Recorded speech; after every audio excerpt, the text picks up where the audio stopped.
Cough up. Uncovering the meaning of a common idiom. Hello, everyone. Welcome back to our channel. Today, we're diving into a popular English phrase that often puzzles learners: cough up.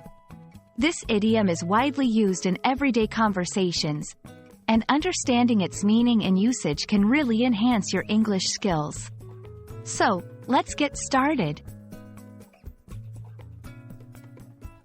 Cough up is an idiom that means to give something, usually money, reluctantly or under pressure. It's often used when someone is being forced to pay or provide something they don't want to.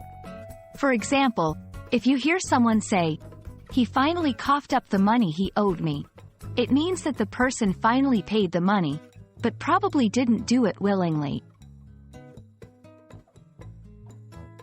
The phrase, cough up, interestingly originates from the literal action of coughing something out of one's throat.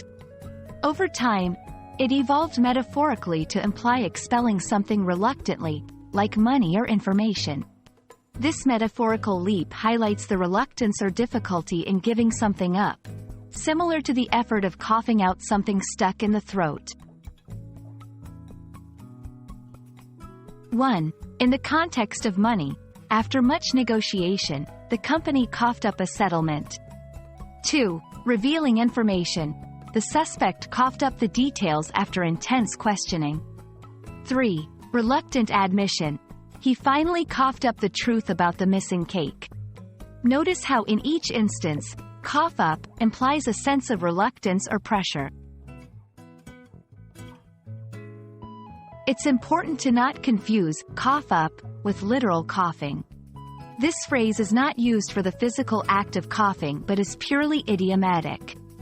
Also, it's mostly used in informal settings, so it's best to avoid it in formal or professional communication. That's all for today's lesson on the idiom, cough up. We hope this video has been informative and helps you understand and use this phrase more confidently in your English conversations. Don't forget to practice, and as always, happy learning!